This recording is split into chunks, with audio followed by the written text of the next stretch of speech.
countdown is once again underway at Cape Canaveral for the attempt to launch astronaut John Glenn into orbit around the world. Reporting to the British Broadcasting Corporation in London. The 0 hour for Colonel Glenn's launch. En Floride, où une fois de plus, les dernières minutes de départ de l'astronaute américain. Stato a contare I minuti per l'astronauta americano John Glenn al Cape Canaveral, Florida. يتحضر مرة ثانية لدورته حول العالم. 佛罗里达州坎纳法国太空航行员约翰格林。州ケープカナベラルではアメリカの宇宙飛行士ジョン・グレンの早期を目前に。Proyecto Mercurio han reportado que ambos, el astronauta y su cohete Friendship 7, and report the astronaut's condition as excellent. Colonel Glenn at Cape Canaveral. And then astronaut Glenn will... Weather still remains the big question mark, but the countdown for John Glenn, the countdown is again underway.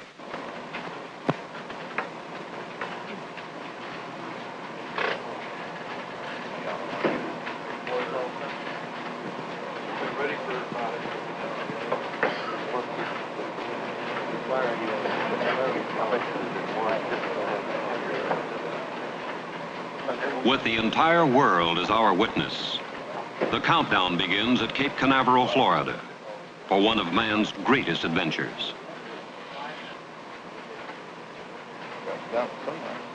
It begins here with these men, for they are the launch team. And from now until the instant of flight, the fate of today's mission rests principally upon their skills and judgments.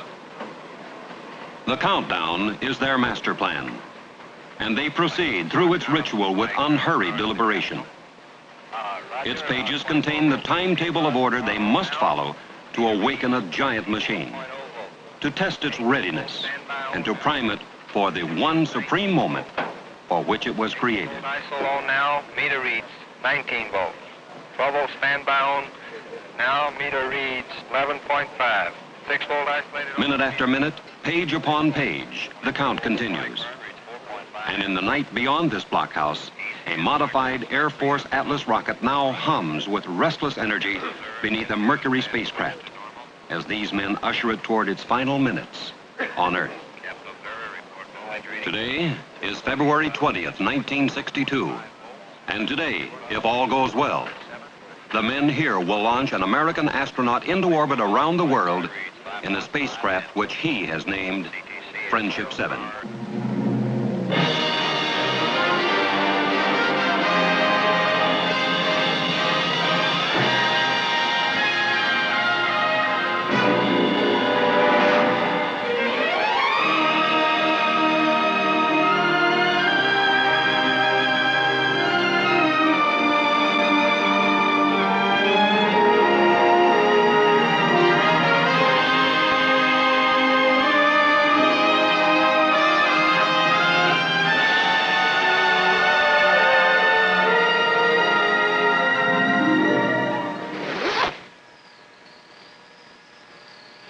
Friendship 7 awaits its pilot. And the pilot has waited 3 years for this day. 3 long, arduous years of study, of training, of waiting. And now he's ready. His name is John Glenn.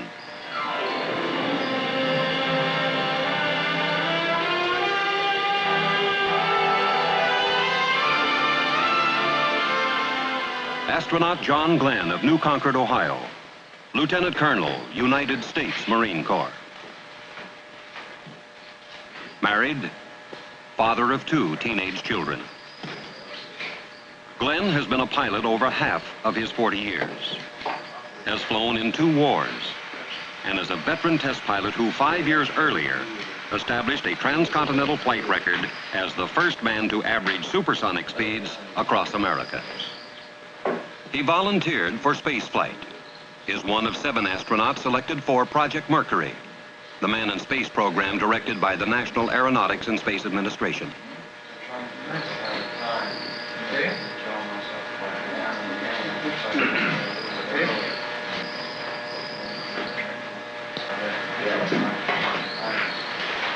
Two teammates have pioneered the way into space for Glenn.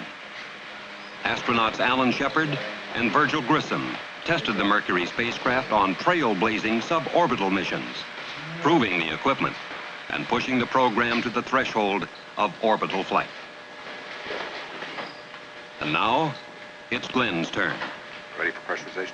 Now to Glenn falls the challenge of man's next advance into space, for he has been chosen to cross the threshold gained by Shepard and Grissom and to orbit the world. So the countdown continues for John Glenn. And it continues beyond this room for Friendship 7. And it continues this moment around the world.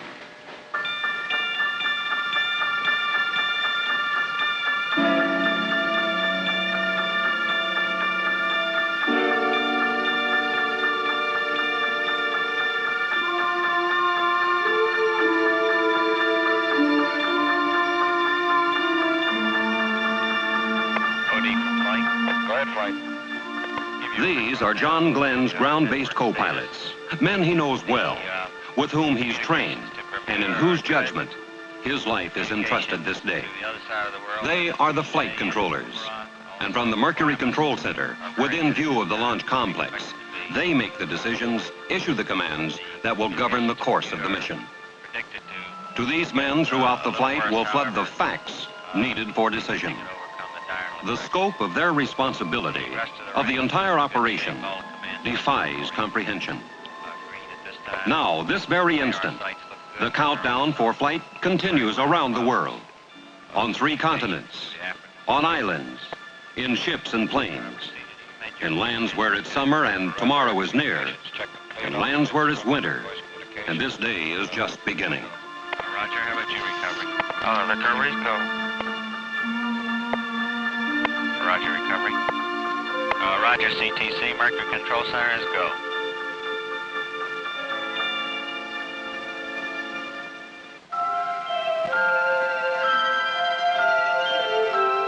Northeast of Cape Canaveral, 1,000 miles into the Atlantic, dawn's early light spills over the British Crown colony of Bermuda, and Station 2 in the Mercury network proceeds with the countdown. The tracking and telemetry stations, 18 in all, form an avenue of electronic checkpoints around the world to monitor and communicate with Friendship 7 as it passes overhead.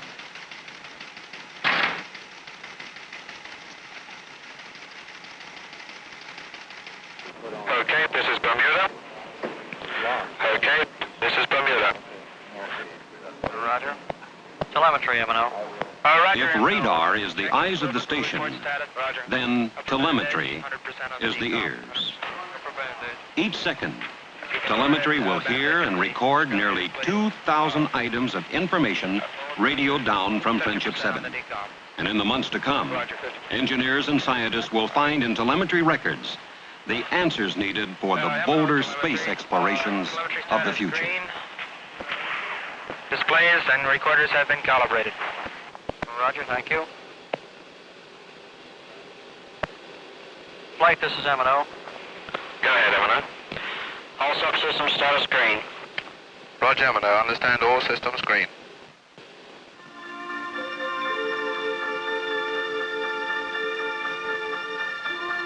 Latitude, 5 degrees north.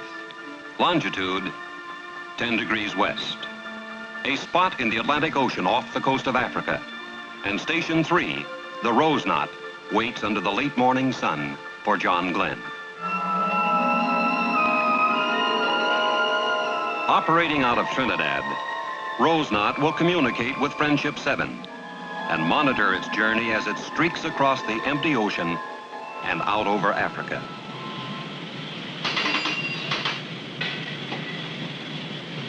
Operation, this is Bridge. We're proceeding at slow speed at about 5 knots. The course is 198 through, over.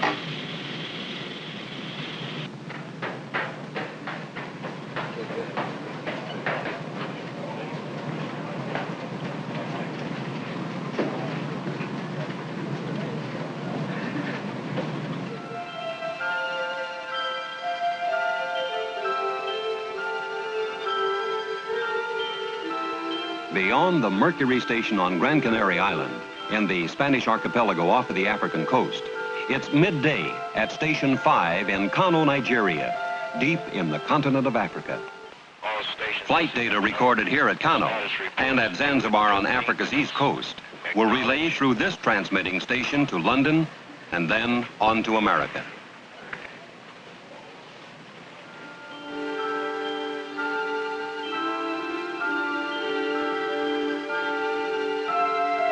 Far to the southeast of Kano, beyond the Zanzibar station, the ship's bell of the coastal sentry tolls the twilight of day in the emptiness of the Indian Ocean.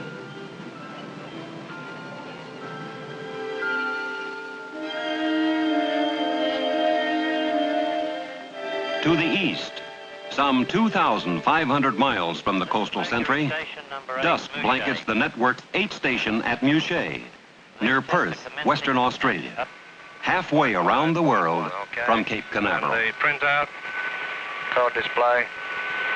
Okay, that's fine. Let's just tweak it up on here. Today, February 20th, is fast fading over the Australian tracking sites at Mushea and Woomera. And when Glenn arrives, tomorrow will greet him. But north and east across the Pacific, far beyond the Mercury station on the coral atoll called Canton Island, February 20th is just minutes old on Hawaii's garden island of Kauai. And there, men prepare for the arrival of Friendship 7. On board site and ready for a 165 check. All roger. The transmitter is good. All roger. Eastward again, deeper into the day that will soon awaken over the Americas. Eastward to the Gulf of California and to the Mercury station at Guaymas, Mexico.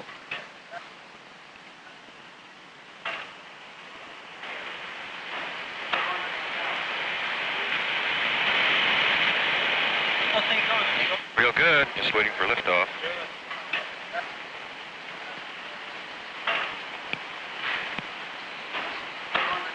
MNOTM, status green. Proceeding with pre-pass calibrations. North of Mexico, in the pre-dawn along the west coast of the United States, the mountaintop station at Point Arguello, California, waits out the long countdown, ready to track John Glenn.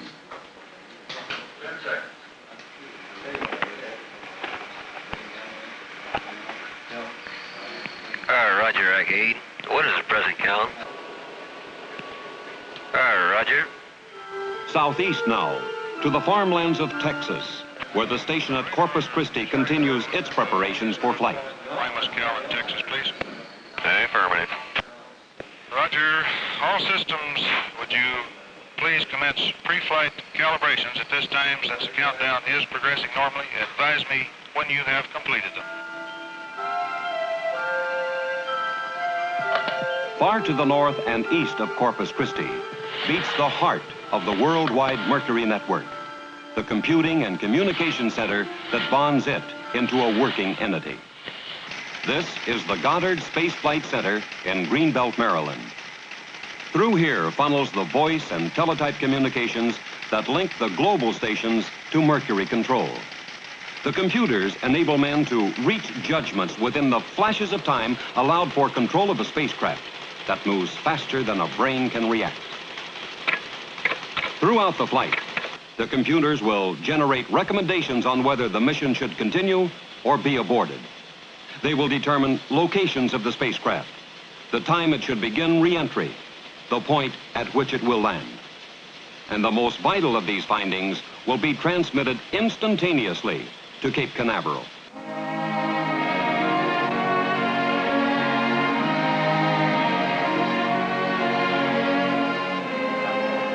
Around the world, all is ready. The men, the stations, the space vehicle. And now reporters learn from the astronaut's information officer if the most vital of all elements is ready, the man himself, John Glenn.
What are the thoughts of a man about to rocket into history?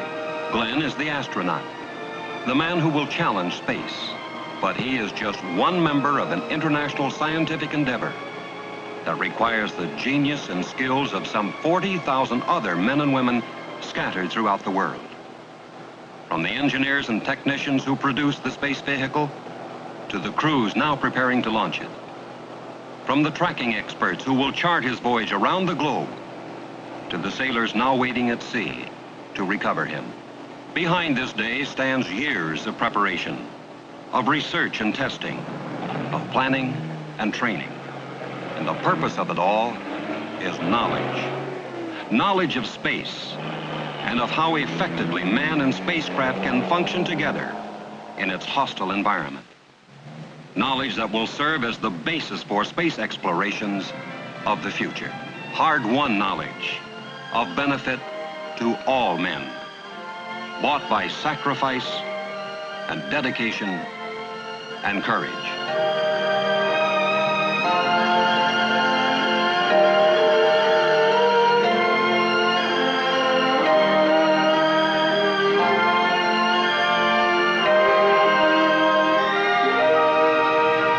Now, just a handful of minutes remain until the spacecraft crew on the service tower call for the pilot of Friendship 7.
Okay, John? Go ready.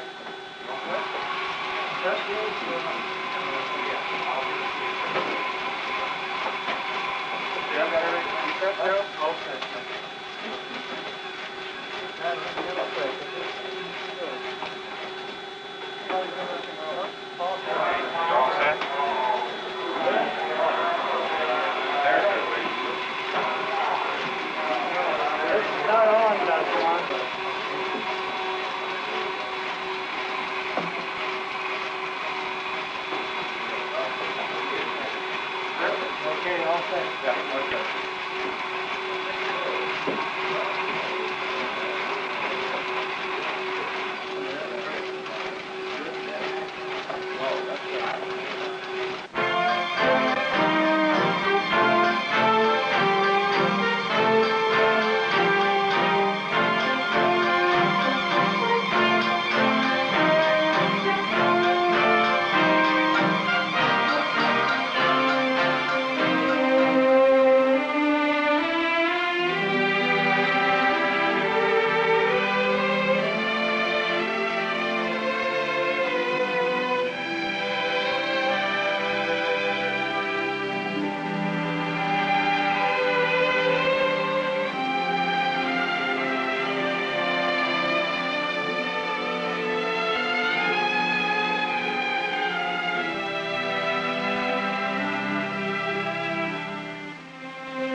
the sound of John Glenn's life. His heartbeat, you hear, will flow from Friendship 7 throughout the flight, informing those on the ground how well he endures the trials ahead. Into the soft light of this Florida dawn emerges Friendship 7, making its debut to the day of its destiny.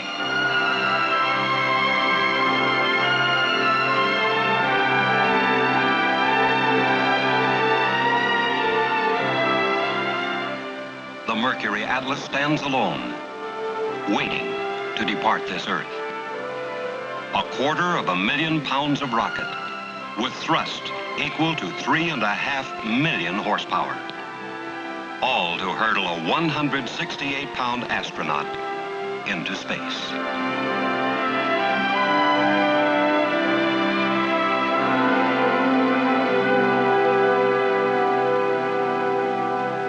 All stations, gantry is in launch position.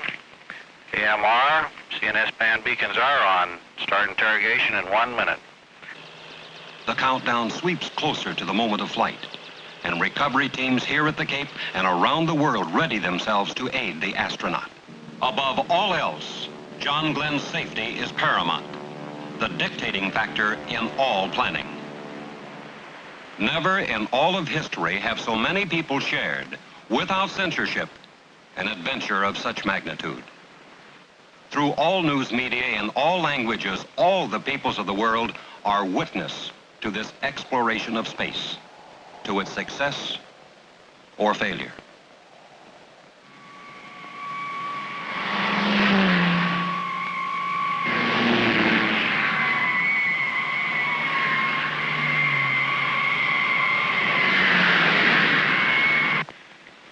T-minus 15 minutes. Mark, T-minus 15 minutes and counting. There will be no smoking and a blockhouse until further notice. Okay, this is Bermuda. Go ahead. We just logged on our computer. Stand by for an estimate. Roger. Standing by, Bermuda. Estimate 5 minutes, okay? 5 minutes. You want us to continue to count? I suggest you take it down to T-minus 7. We may have it by then. Roger.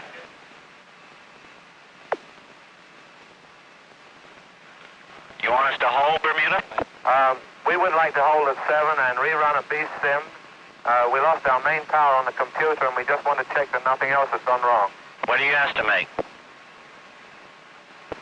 Somewhere between 5 and 10 minutes, Cape. Can't you expedite? Make it 5. All stations are holding at 6 minutes and 30 seconds. Estimate 5 minutes.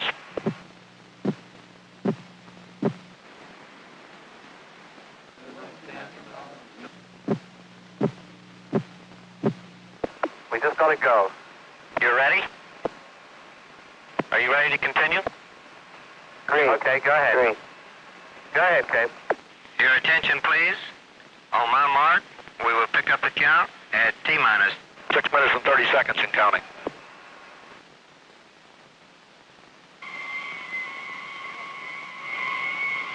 The time nears, and soon, this Earth path indicator in the capsule will begin showing John Glenn his changing positions above the world.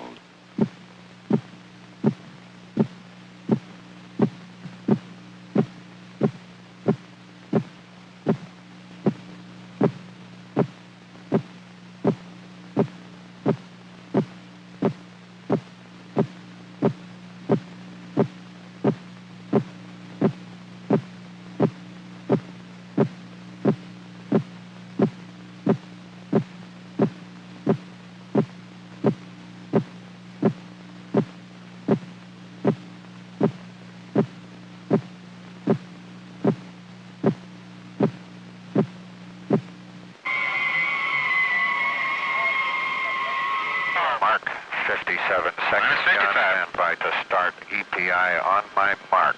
Roger. Minus 50. 3, 2, 1, mark. Roger, EPI is Minus started. 45. Minus 40. Status check, pressurization. Locks taking. Have a blinking high level light. You are go.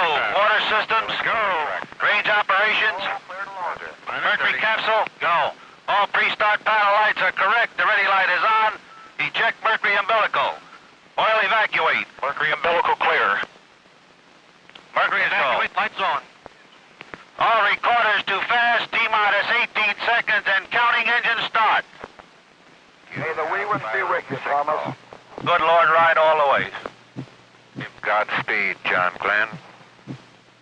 10, 9, 8, 7, 6, 5, 4, 3.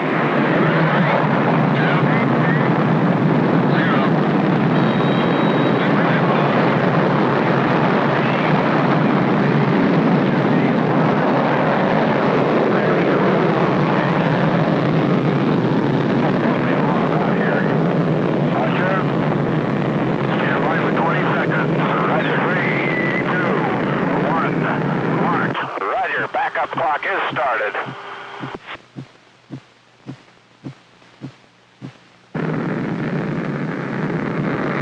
Fuel 102, 101, oxygen 78, 100, amps 27. Roger, loud and clear, flight path is good, 6-9.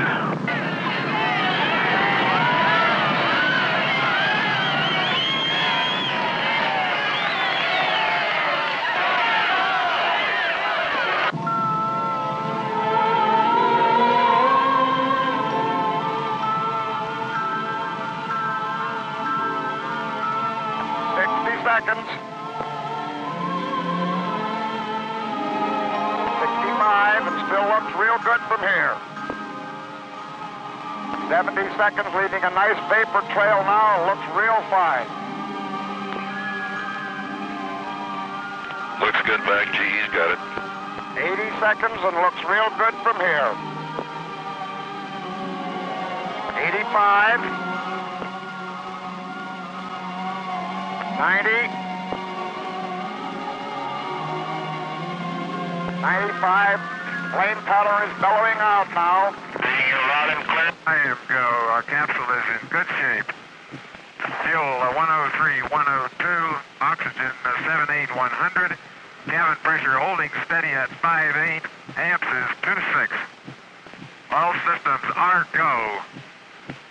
Roger, 20 seconds to Seco. Seco. Roger. Sustainer engine cutoff. The moment when the final Atlas engine will shut down. Say again. When Friendship 7 should separate from the booster rocket and begin orbital flight.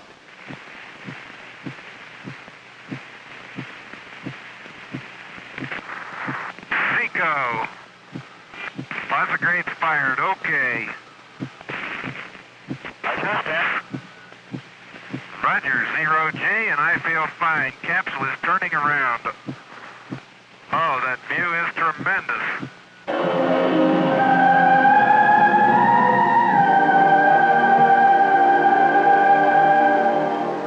To John Glenn, now belongs an awesome panorama. The world curving beneath him, just as it was filmed from an earlier Mercury capsule. And I could see the booster during turnaround just a couple of 100 yards behind me. It was beautiful.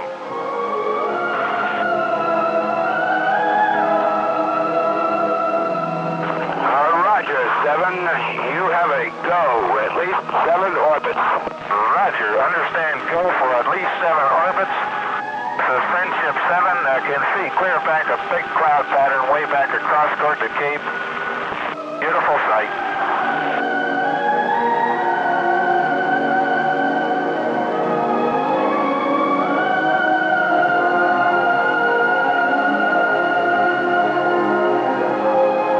Roger, still reading loud and clear. Next transmission, Bermuda.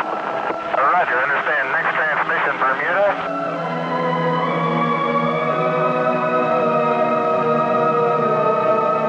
Friendship 7, Bermuda has you.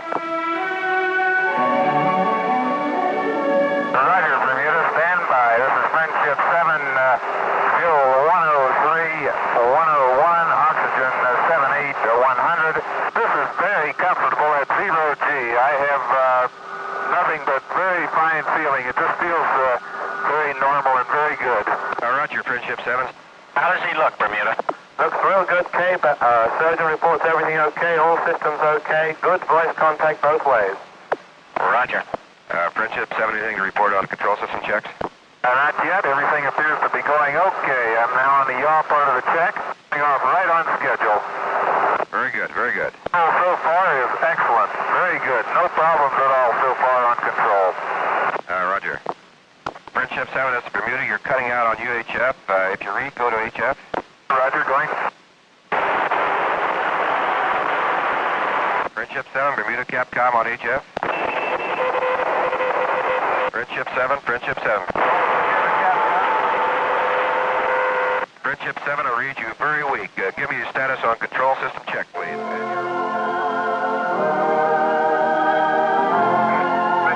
Friendship 7, clear Capcom. Read you. This is Friendship 7. Horizon is a brilliant blue. There, I have the mainland in sight at present time coming up on the scope. We have a beautiful view of the African coast, both in the scope and out the window. Out the window is by far the best view. Part of the Canaries was hit by clouds. I can see dust storms down there blowing across the desert. A lot of dust. It's difficult to see the ground in some areas. Over. Friendship 7, you'll stay. Tell me, over. Friendship 7, this is Kano Capcom. I read you loud and clear. How do you read me? Over. Roger, Kano, loud and clear. Roger, loud and clear. What is your status? Over. This is Friendship 7. My status is excellent. I feel fine. Over. Roger, I monitored part of your transmission over Canary and heard your comments on the weather over Africa. We've had dusty weather here, and as far as we can see, a lot of this part of Africa is covered with dust. So just exactly the way it looks from up here, too. Roger, will you give us status report? Over. Roger, this is Friendship 7, fuel 9098, oxygen 78, 100, cabin pressure holding 5.6 at present time, and preferring to take Xylo still at present time. Roger, do you want to stand by for retro sequence time, area 1, Charlie? Roger, going back on ASCS, yaw check, okay. It's a little different display than I had really anticipated, but it checks okay, and I can pick up yaw. I have to be about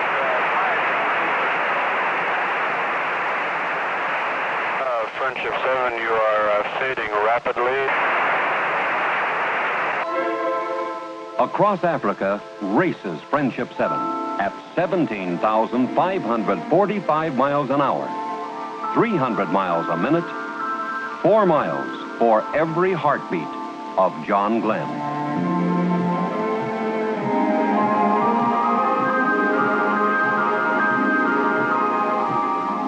Friendship 7 streaks through the night of tomorrow and races toward the dawn of yesterday. Above the Indian Ocean flashes Friendship 7, far beyond human sight, seen only by the electronic instruments of the Coastal Sentry as she records the lightning passage of the man in space.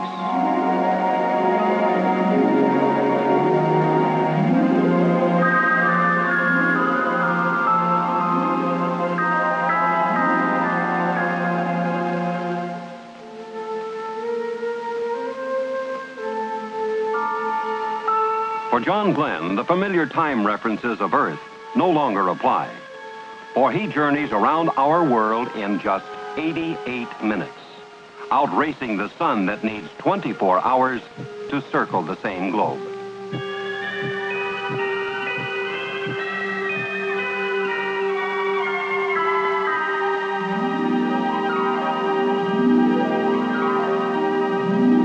Friendship 7, this is Mushe Comtape. Friendship 7, this is Mushe Comtape. Theory, over. Hello, Mushe Comtech. This is Friendship 7, reading you loud and clear. How me? Roger, Friendship 7, Mushe Capcom. How me, over. Roger, how you doing, Gordo? We're doing real fine up here. Everything is going very well, over. Very good, John. You sound good. Roger. That was sure a short day. Time passes rapidly, huh? Yes, sir. Shortly, you may observe some lights down there. You want to take a check on them out to your right, over? Roger, I'm all set to see if I can't get them in sight. Roger. Any symptoms of vertigo or nausea at all, over? Negative. Negative. No symptoms whatsoever. I feel fine. Over. Good show. Roger. I do have a lights in sight on the ground. Over. Roger. Understand. You're just off to your right there. That's affirmative. Just to my right, I can see a big pattern of lights, apparently right on the coast. I can see the outline of the town and a very bright light just to the south of it. Roger, that's Perth and Rockingham you're seeing there. Roger, the lights show up very well, and thank everybody for turning them on, will you? Roger, sure will, John.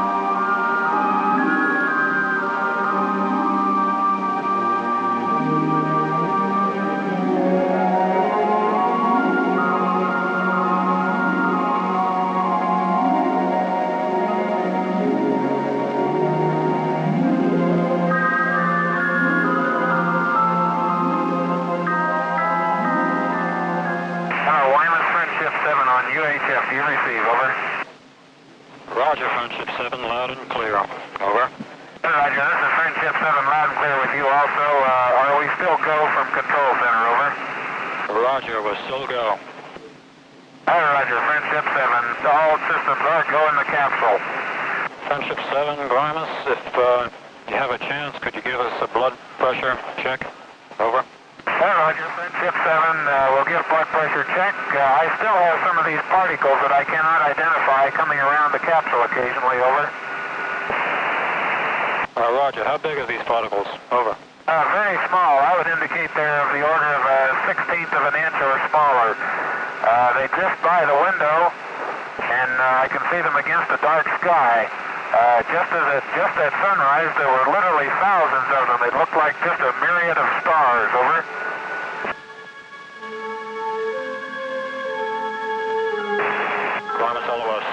LOS, loss of signal. Guaymas has lost contact, and Friendship 7 streaks home, an unseen comet darting across the land of its origin. Canaveral contact, how do you copy? Over. Friendship 7 to Canaveral, read you loud and clear. How me? Over. Roger, Friendship 7, Canaveral contact, reads loud and clear. Stand by the Capcom, please. Roger. Roger, still reading you. 7, this is Cape Cod, Bermuda now. Roger, this is Friendship 7. Friendship 7, this is Bermuda Capcom. Roger, this is Friendship 7. I'm controlling fly-by-wire present time. I have no left jaw low thrust. Minor trouble aboard Friendship 7. A malfunction in the automatic control system was causing the spacecraft to yaw in skid-like fashion, away from its proper flight attitude. But Glenn is overriding the faulty system, and now manually controls Friendship 7 on fly-by-wire, directing its movements by hand control, much like a pilot flies a plane. On fly-by-wire at present time.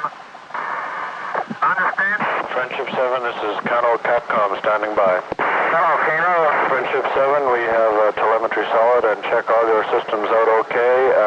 We'll remind you to start pre-dark side checklist as soon as you lose contact with us. Roger, Friendship 7. Friendship 7, Friendship 7, this is Muget contact. Friendship 7, this is Muget contact. Do read, over. Okay, this is Friendship 7 to me. Your Friendship 7, Muget Capcom. Will you confirm that your landing bag switch is in the off position, over? That is affirmative. Landing bag switch is in the center off position. Roger, you haven't had any banging noises or anything of this type at higher rates? Negative. Roger, they wanted this answer. Masked behind that routine report, the first hint of potential disaster. It came when astronaut Cooper relayed a request from Mercury Control, asking Glenn to check the status lights for the capsule's landing impact bag. Glenn reports status normal. But ground stations are now receiving an ominous chilling signal, an indication that the heat shield on Friendship 7 seems to have come loose. Friendship 7, Hawaii contact. Hawaii, Friendship 7, over. Friendship 7, this is Hawaii Capcom. Do you still consider yourself go for the next orbit? Affirmative. I am go for the next orbit. Roger, understand. MCC confirms that they are go at the present time for third orbit. Friendship 7, Friendship 7, this is California contact. California contact, do you read? Over. Hello, California contact, Friendship 7, loud and clear, how me? Roger, Friendship 7. This is California Capricorn. Read you loud and clear, John. Roger, receiving you much better now, Wally. Very good. John, the Aeromeds are real happy with you. You look real good up there. All right, fine. Glad everything's working out. I feel real good, Wally. No problems at all. Good show. We're real pleased to let you goodbye this time. We'll see you next time around. This is Mercury Control. We now have a contact with our Guaymas, Mexico station and with the Corpus Christi, Texas tracking station.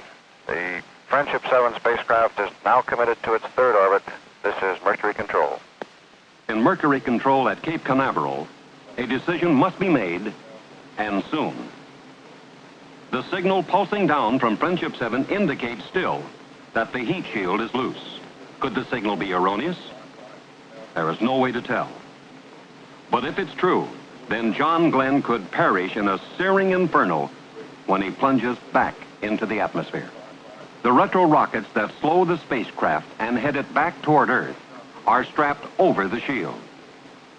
If they were left on after retro fire, instead of being jettisoned as in normal re-entry, then their straps might hold the shield in place before they burn off.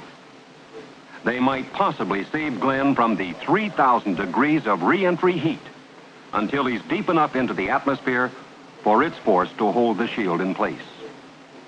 But the decision must be made soon.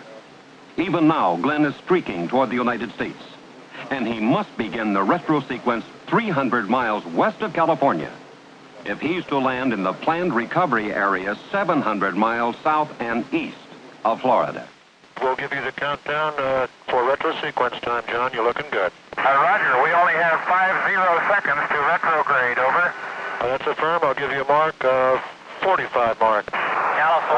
California, this is Cape Flight. Go ahead, Cape Flight. We'd like to leave the package on at least through Texas. So tell him to keep his retro jettison switch off. John, leave your retro pack on through your pass over Texas. 20 seconds. Roger.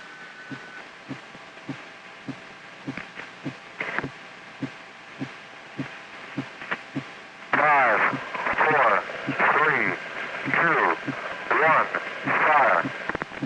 Roger. Retros are firing. Oh, Roger, baby. Are they ever? It feels like I'm going back toward Hawaii. Don't do that. You want to go on the East Coast. Roger, fire retro light is green. All through here. Roger. Roger, retros have stopped. Hunter? Keep your retro pack on until you pass Texas. That's affirmative. John. That's real good looking flight from what we've seen. Yes, sir. Looks good, Wally. We'll see you back east. Right. Good boy. Texas, Capcom, Cape Flight. Go ahead, Cape Flight. Go ahead. We have decided to re-enter with the pack on. This is Texas, Capcom, Friendship 7. We are recommending that you leave the retro package on through the entire re-entry. This means that you will have to override the 05G switch, which is expected to occur at 0443. This also means that you will have to manually retract the scope. Do you read? This is Friendship 7. What is the reason for this? Do you have any reason? Over. Not at this time. This is the judgment of Cape Flight. Roger. Say again your instructions, please. Over. We are recommending that the retro package not, I say again, not be jettisoned. This means that you will have to override the 05G switch, which is expected to occur at 044353. This is approximately 4.5 minutes from now. This also means that you will have to retract the scope manually. Do you understand? Roger, understand. I will have to make a manual 05G entry when it occurs and bring the scope in manually. Is that affirmed? That is affirmative. Friendship 7. Roger. Friendship 7 is engaged, over. Go ahead, Cape, Friend 7. I recommend you go to re-entry altitude and retract the scope manually at this time. Roger, retracting scope manually. While you're doing that, we're not sure whether or not your landing bag has deployed.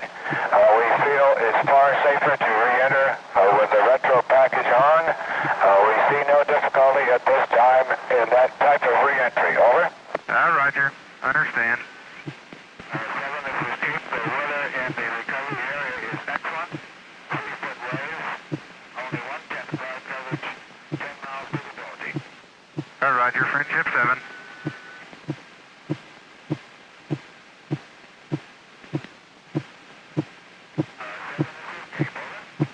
Go ahead, Cape.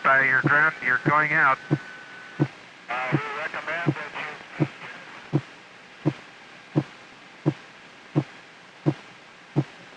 Retro pack upon reaching 1 to 1.5 G. Do you understand? Over. Amen. 7, this is Cape transmitting blind. Recommend Suddenly, that all contact with John Glenn and Friendship 7 is lost.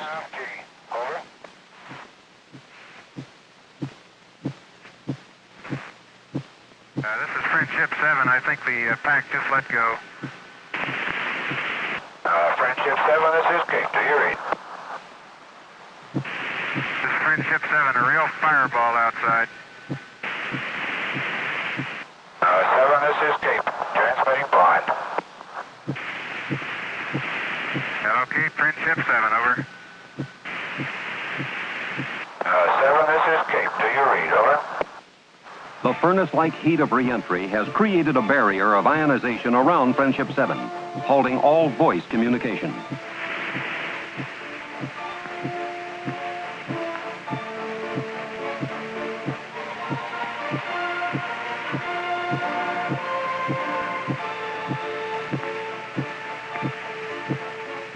Alone, he plunges back toward Earth, a fiery meteorite.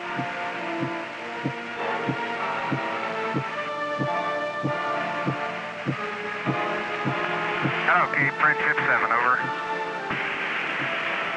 Friendship 7, this is Cape. Do you read? Over. Hello, Cape. Friendship 7, do you receive? Over. The thickening atmosphere breaks his descent, slowing Friendship 7 from 17,500 miles an hour to 1,300 miles an hour in slightly over 3 minutes. And the forces of gravity slam against John Glenn until he weighs 8 times his normal weight.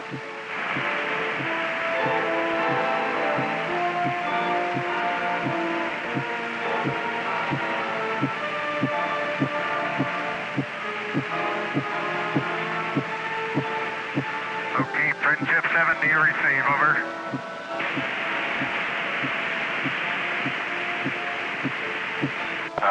This is Cape transmitting blind. Your IP is within 1 mile of the uprange destroyer. Voice call is Steelhead. Steelhead is the code name for the destroyer Noah, waiting to recover Friendship 7. But John Glenn cannot hear the message. Right around 4:43 flight. It was about on time. Keep talking out. Friendship 7, this is Cape. Over. Friendship 7, this is Cape. How do you read? Over. All right, you're reading you loud and clear. How you doing? My condition is good, but that was a real fireball, boy. I had great chunks of that retro pack breaking off all the way through. Very good. It did break off. Is that correct? Roger. Altimeter off the tank indicating 80,000. Roger. Reading you loud and clear. Rocking quite a bit. I may still have some of that pack on. I can't damp it either.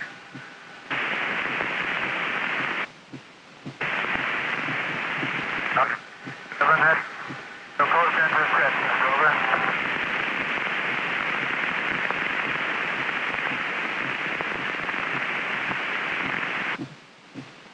Friendship 7 going to drogue early. It's a rocky furnace. Drogue came out. Drogue is out. Roger, drogue came out at 30,000 in about a 90-degree yaw. Roger, is the drogue holding off? Roger, drogue looks good. Roger. Scope did not come out. Checklist. Roger, pumping the scope out. That's over. Say again.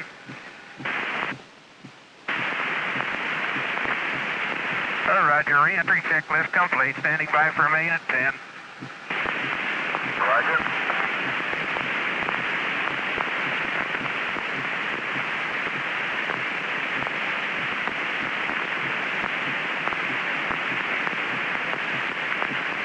Coming down on 10, snorkels are open. Roger. Main chute is on green. Chute is out in race condition at 10,800 feet and beautiful chute. Chute chute looks good. On O2 emergency, and the chute looks very good. Rate of descent has gone to about 4.2 feet per second. The chute looks very good.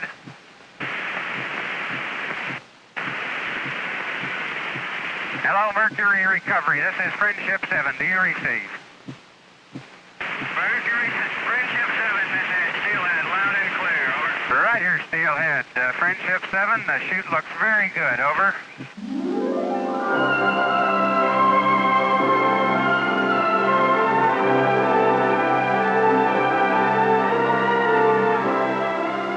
Home is the Voyager.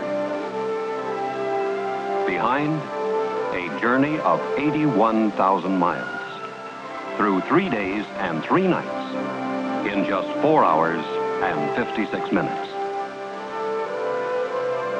At 3:04 p.m. Eastern Standard Time, Friendship 7 comes to rest aboard the United States destroyer Noah, and John Glenn returns to the people of Earth. A change of clothes, a breath of cool air, a short debriefing. Then, Glenn leaves the Noah, heading for the aircraft carrier Randolph, under the golden splendor of his 4th sunset of the day.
His name, John Herschel Glenn, Jr., Lieutenant Colonel, United States Marine Corps. Married, father of 2 teenage children. Today, John Glenn and the Mercury team challenged space, and they won.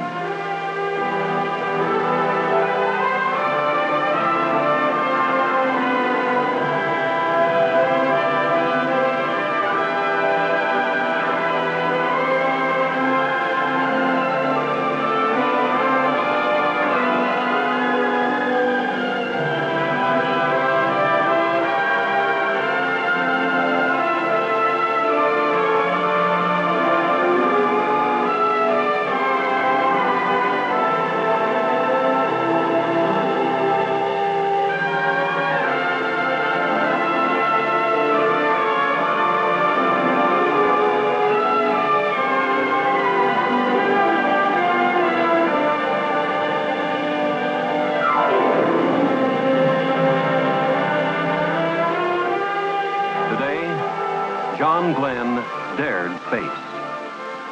Other brave men will follow tomorrow, and in the tomorrows after that. Each step more bold as we reach out to explore the universe around us.